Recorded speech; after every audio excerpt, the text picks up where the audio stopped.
Hello, and welcome to another episode of KCBP FM Radio Theater and the Tales from the Pennybloods, The Haunted Cow. Our latest show is based on an 1837 story in Bentley's Miscellany by Edward Howard entitled Who Milked My Cow, or The Marine Ghost. It features Carl Bengtsson, Summer Braley, Riverhawk, Felina Van Leeuwen, Dean Medic, Tim Shaw, and Julia Warren.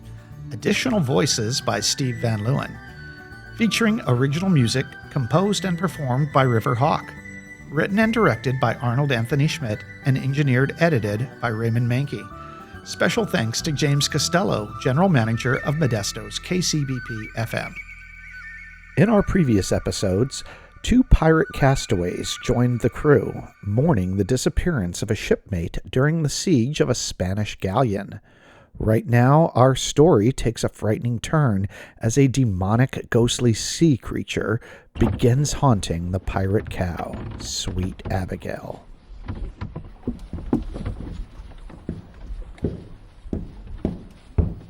Next morning finds the Meteor's crew all in a muddle. Something has happened that's never happened before. Something terrible.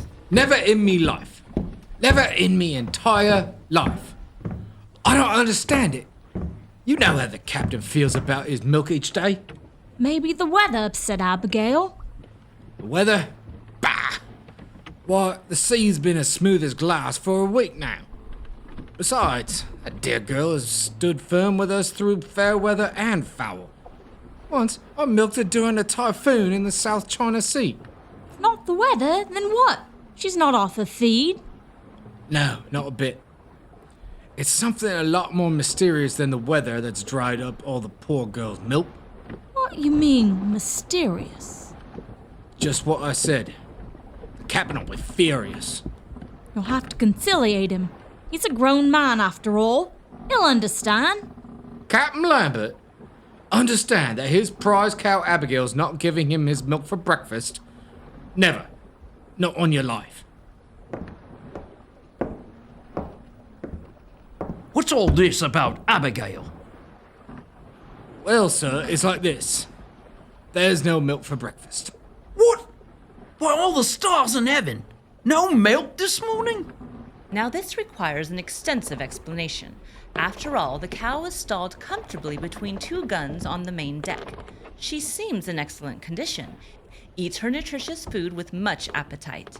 And from her appearance, the captain might very reasonably expect not only an ample supply of milk and cream for breakfast, but also a sufficient quantity to afford him custards for dinner. Can't you milk Abigail? I've tried, sir, but she's all dried up.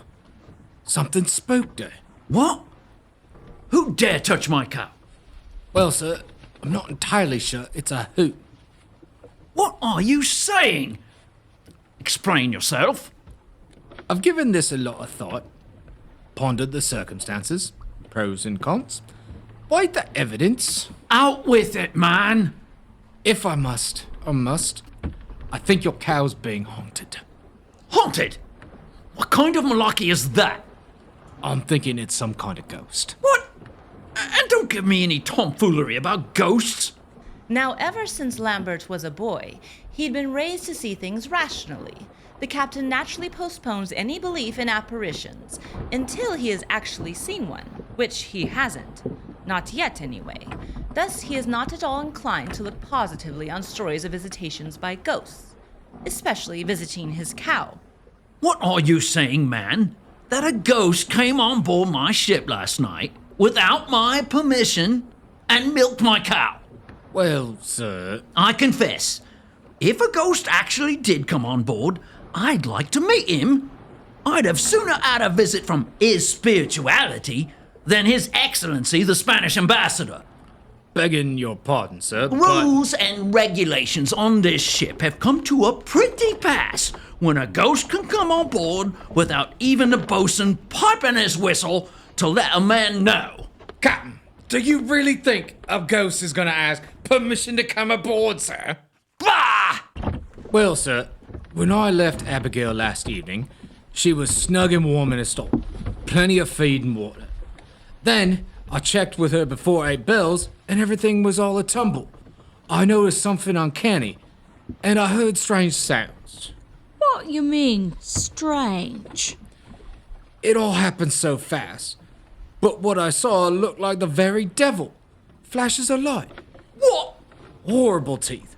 Horns tipped with red-hot iron, and it gave off a kind of wheezing growl.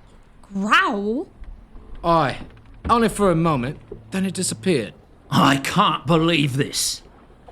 And in the middle of all the growling and gurgling, I heard this voice. A man's voice. A man's voice. Well, who was he? What did he say? It was hard to make out, Captain. But it sounded like he said, "Don't let me go out like this, mate. After all we've been through." No, it can't be. Like I said, with the wind and the growling and all, it wasn't easy to make out. But that is what I heard. Red McAllister. After that, I stayed with Abigail all night. And this morning, she seemed a bit nervous. When I looked her deep in the eyes... You look into her eyes? Of course he does. How else can you understand what she's thinking? Like I said, when I looked into her eyes, I could see she had something on her mind. Something disturbing her. No more of this nonsense. You keep a weather eye on my Abigail and be sure to bring me fresh milk tomorrow.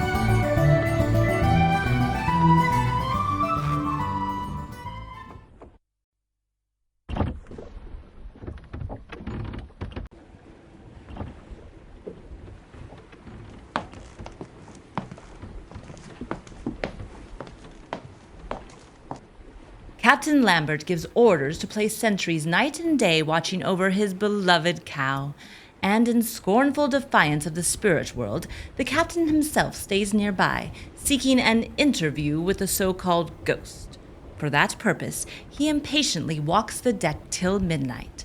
But the messenger from the spirit world does not show himself. How is the dear girl doing? Sleeping like a baby. A really, really big baby. With short little horns. Now there is every reason in the world why Abigail should give the captain at least a gallon of milk every day. The cow is in the best condition. Since she has embarked, the weather has been fine. She has plenty of food, both dry and fresh. The cow thrives but gives no milk. What can account for this mystery? Midnight. Change your watch. Here they come. The two sentries are relieved, and for a quarter hour after, everything remains quiet around the haunted cow.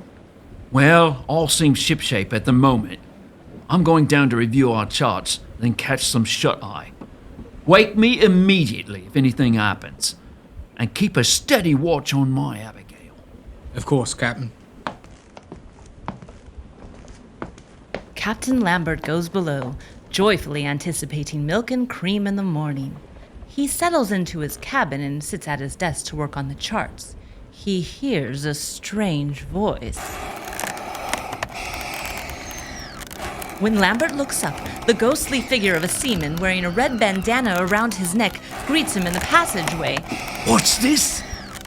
Lambert, Archibald Lambert, what have you done to me? What's that? Who's there? It's me, Archie, your old shipmate, Red. But Red? Can that be you?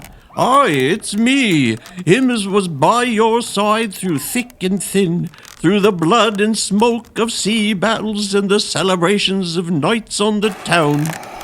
But is it you has been tormenting my poor cow Abigail? Aye, a man like you don't deserve fresh milk. What can you want from me? There's little enough you can do for me now. I'm long since dead and gone. But you can look to others, you can. What do you mean? Look to others, I say. What others? I don't understand. But that's all. As suddenly as it appeared, the ghostly presence of the captain's deceased shipmate vanishes into the cabin's darkness. Come back, Red! Come back! What do you want me to do?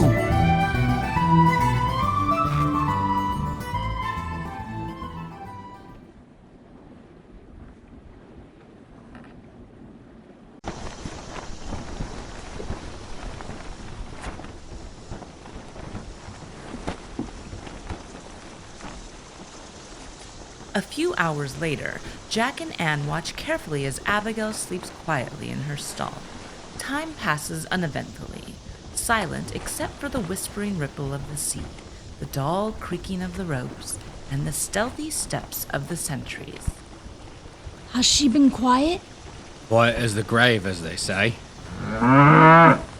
There we go, my dear. Rest yourself. We'll take turns keeping watch so you'll be safe and sound.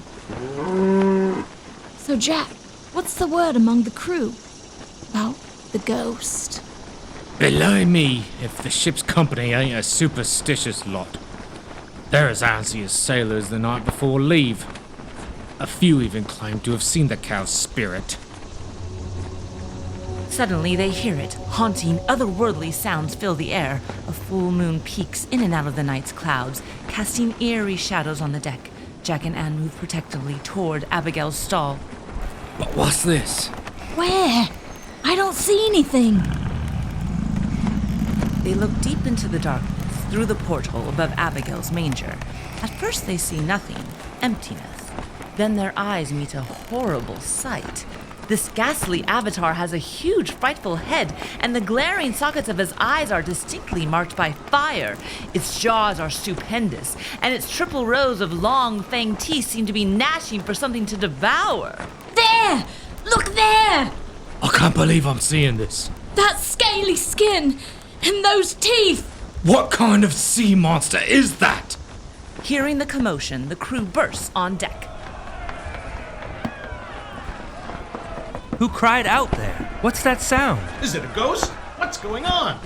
When the crew members see it, the men stand transfixed, paralyzed with fear.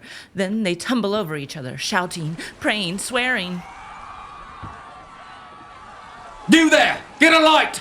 Pistols! Muskets! All of a sudden, Captain Lambert bursts out on deck, attired in a richly flowered silk morning gown, in which scarlet predominates. He looks like a crazy man, his wild mustache and unkempt hair giving him an almost maniacal appearance. He holds a cocked pistol in each hand and bellows forth lustily. Where is that ghost? Let me see the ghost! There! I see it! Shoot it, you damn fool! Shoot it! Watch while you're aiming that thing, you blockhead! You almost killed me! Where did it go? Did you see it? Me? No! Tarnation! The captain is disappointed, for he saw no ghost. Abigail, though, is terrified. Her legs are stiff, and she strains against the halter that tethers her to the ship's side. Captain Lambert rushes to soothe her. There, Abigail, my dear. It's nothing to be afraid of. But afraid she is. At first the animal seems calmed by Lambert's soothing voice. Then she panics and rushes forward. Abigail, no! Ah! Suddenly, the cow takes the captain carefully with her horns and lifts him up. First, she gives him a momentary shake. Then she tosses him gingerly into the washtub. Blast it! The captain sprawls about and stands a very good chance of being drowned in the washtub. But neither cows nor ghosts nor washtubs can subdue him. He's about to explode. No ghost is going to spook my cow, even if he was my shipmate. What's that you say? Wet as he is, and suffering from the contusions of the cow's horns, Lambert immediately calls for more light and proceeds to search for the ghost. Now where did that infernal thing go? I thought it disappeared over the side, sir, but I can't be sure. It's gone. Not even so much as a whiff of sulfur marks the spot where the specter had appeared. The whole affair is a profound mystery. How's Abigail? She's fine. She's a strong one, all right. Stout heart she has. But what happened? I'm not really sure, Captain. We were keeping watch right here near the stall. Then, in the glow of the moonlight, we saw it. Saw what? Well... Your ghost? Impossible! Not so much a ghost as a horrible, demonic sea creature. With scaly skin and long, sharp teeth. And it made a noise. Oh, fiddlesticks! A kind of wheezing. Not like ordinary breathing, but like it was sucking the life out of all the air around us. Well, that's enough excitement for tonight. It's almost sunrise. If you all look that way, you'll see our island coming up pretty as a picture on the horizon. We'll be safely anchored there in a few hours. Everybody settle down and get some sleep. We can deal with this sea monster business in the morning.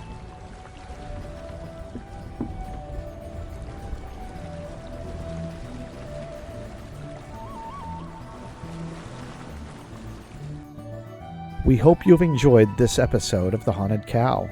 Stay tuned for our next show when we learn the truth about poor Red McAllister's death and about that lost gold. And if you enjoy our shows, please visit our website, talesfromthepennybloods.org, and subscribe.